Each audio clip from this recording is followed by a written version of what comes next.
President Trump meets with Pope Francis. After meeting with Muslim leaders in Saudi Arabia and visiting sacred sites in Jerusalem, President Donald Trump's tour of world religions concluded Wednesday at the Vatican, the Catholic Church's holy headquarters. There, at the Apostolic Palace, Trump met with Pope Francis. Finally, it's a meeting millions have been waiting for, an encounter between two of the world's most intriguing and complex characters. The holy man in white who preaches good news to the poor and the brash businessman in the dark suit who embodies American extravagance. After months of talking and tweeting past one another, and a very public spat over international borders, the Pope and President met at last, with nary a barrier between them. The boxing promoter might have been tempted to call it the Sistine Showdown. Churchmen, alas, offer more sobriquets. It will be a meeting without walls, said the Rev. Antonio Spadaro, a close associate of the Pope and the editor of the Jesuit journal Civiltà Cattolica. Walls, of course, were the subject of their famous feud.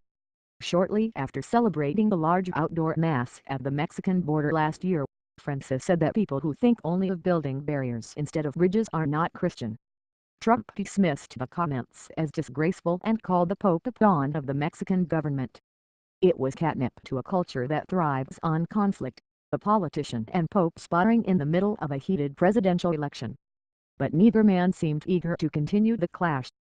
The Vatican said Francis' comments were not a personal attack, and Trump said he doesn't like fighting with the Pope.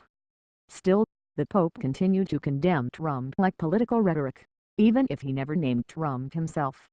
The day before the presidential election, he warned Christians not to be tempted by the false security of physical or social walls. "Dear brothers and sisters," he said, "all walls fall. All of them. Do not be fooled." After the election, several of Francis' closest American allies picked up the Pope's banner, sounding ready to lead an anti-Trump resistance.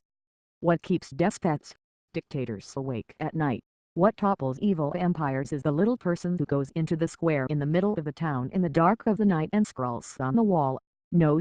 Cardinal Joseph Tobin of Newark, New Jersey, said earlier this month at a rally to support a Mexican immigrant threatened with deportation.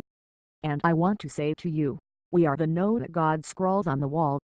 Bishop Daniel Flores said his flock in the border town of Brownsville, Texas, is anxious about the anti-immigrant rhetoric coming from the highest levels of government.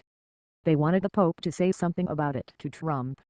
"People here see the Pope as someone who defends the integrity of immigrants' identity," Flores said. "They are hoping, when he meets the president, that there may be some progress in understanding, especially in halting efforts to dehumanize the immigrant population." Still, most experts said before the meeting they didn't expect Francis to take Trump to the woodshed, or drag him to the confessional booth.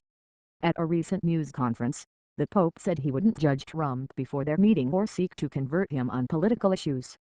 Instead, he'd look for areas of agreement. "Always there are doors that are not closed.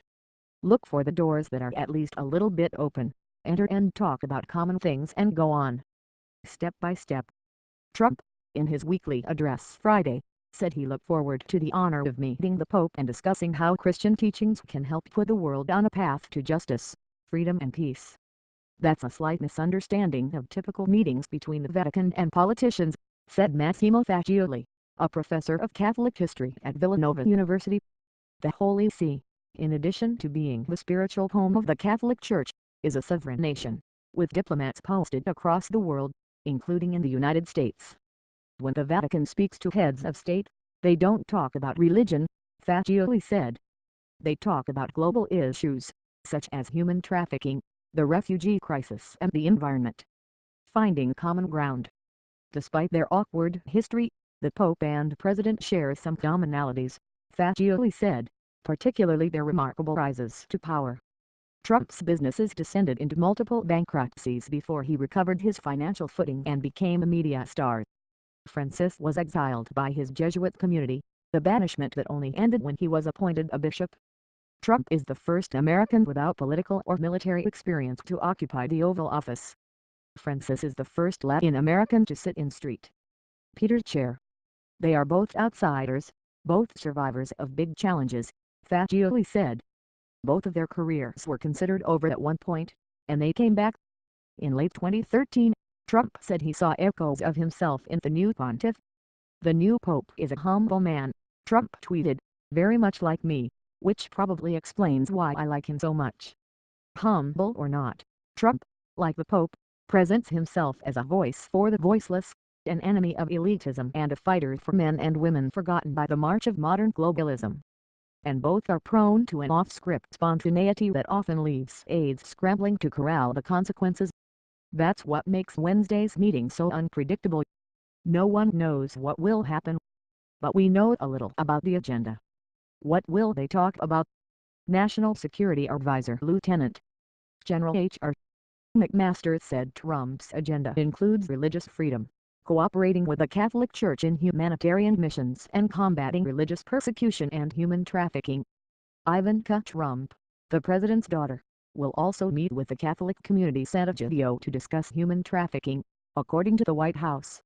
The Pope often starts conversations on areas of agreement, said Spadaro, the Jesuit editor. Francis, the Pope of Bridges, wants to speak openly with any head of state who asks him because he knows that in crises, there are no absolute good or bad people, but specific interests are always at play. Those issues, other church experts said, could include abortion, euthanasia, religious freedom and the need to protect persecuted Christians, particularly in the Middle East, on which Francis and Trump share similar views. But the Pope was also expected to raise several issues on which he and the President do not agree, church experts say, such as climate change and the plight of Syrian refugees. The Pope issued a lengthy encyclical warning of an imminent environmental collapse. Trump has called climate change a Chinese hoax. And with an executive order, now contested in U.S. courts, Trump has tried to bar Syrian migrants from entering the United States. The Pope, meanwhile, has welcomed several Syrian families who now live inside Vatican City. At the same time, the Pope seems increasingly concerned about the saber-rattling rhetoric emanating from the United States and North Korea, warning that a military conflict on that scale could kill a large part of humanity.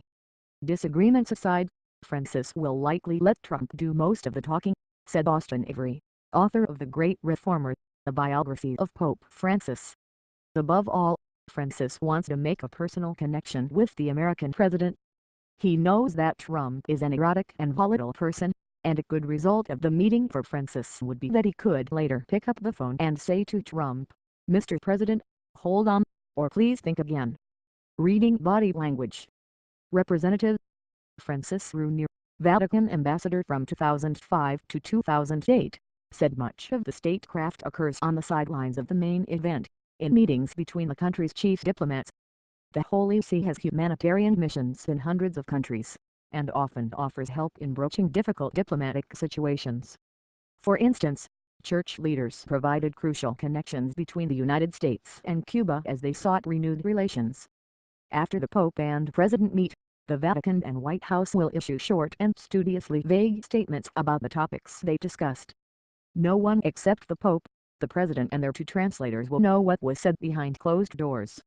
But everyone can read their body language at the beginning and end of the meeting, when a few photojournalists are allowed in the room. Everyone will be looking at that initial exchange, said the ref.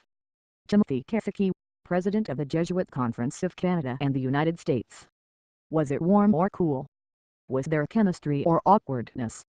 The length of the meeting has often been considered a gauge in the goodwill between popes and presidents, but it may not be much help on Wednesday.